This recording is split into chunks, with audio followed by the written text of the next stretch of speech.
I hear it most of all from brand new group leaders. Spiritual warfare has increased ever since we decided to lead this group. We shouldn't be surprised. Groups and leaders and members of groups are often on the front line of ministry in a local church. Of course, the enemy of God targets those who want to lead his children into a space for community with him and one another. Listen, there's nothing more that our enemy hates than Christians joining together and being unified. And if he sees you getting along, developing friendship, experiencing healing, or even suspects that you might have a shot at any of these, he is on the move. So don't get knocked back in your group. Just realize, recognize, and expect the reality of spiritual warfare. We should pray up and prepare for it. We've all come to realize that it's a large part of discernment and just being aware of where the enemy is countering with resistance. Where are the places in the group where it's just not working? It just feels off, maybe out of sync, maybe reminiscent of Babel, like we're just not understanding each other. Here's an unexpected encouragement. The enemy often doesn't attack or confuse what doesn't concern him. If you feel attacked as a group leader or a group's point person in your church, lean into that resistance. There might be a reason for it. Maybe the enemy sees some potential for transformation that even you don't. He sees God working.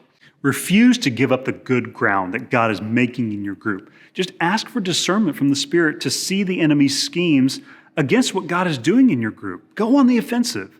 Here's just a few simple ways to keep your group from being pelted or just pecked to death by the enemy of God. They involve prayer. Prayer before.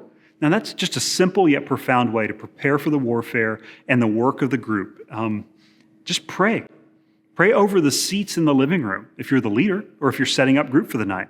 Many times a prayer team or volunteer will do this before our Sunday services, or if there's a meeting on the church campus. Why would it be any different if for a group of people meeting in the home?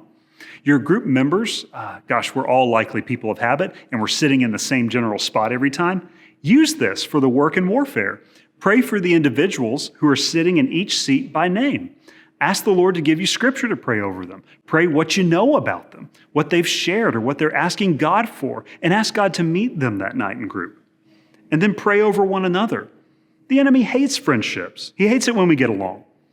No wonder sometimes group can be so hard. The enemy's assault on them is just constant. So too should be our prayers over and for one another when we're together. Spend the first part of group maybe acknowledging the truth that there's warfare in the group. Pray over and for one another. One of the best things to do is just pray those one another commands of Scripture when you meet. And as you're apart, keep praying for one another. Just as they come to mind, pray some one another's over them, what the Lord is doing in your group. And then third, just pray afterward. Small group is a deeply spiritual work and warfare. Pray to close the group and include a blessing over the house where it's held. Ask that the Lord would guard and guide the souls in the group and the homes where they're going to. Such cleansing prayers are simple, but they are essential to being vigilant and ever mindful. And when it comes to demons and darkness in the spiritual realm, just be aware of these two common extremes that are not helpful to your group. On one side, we could attribute every problem to demons and darkness. Physical ailments, illness, injuries, depression, divorces, whatever. It's all demons, it's all spiritual. That's not always the case. Sometimes a cough is just a cough. Sometimes a talkative small group member is just a talkative small group member.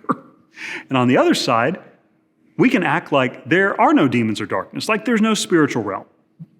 There's no operators of Satan in our world out to oppress and mess up the work of God. Again, that's not true. That's not reality. We realize we have an enemy who does not want the goodness of God in your group, but we have a greater God who does. Lean into him and ask him to move in mighty ways to protect and to even further your group in godliness.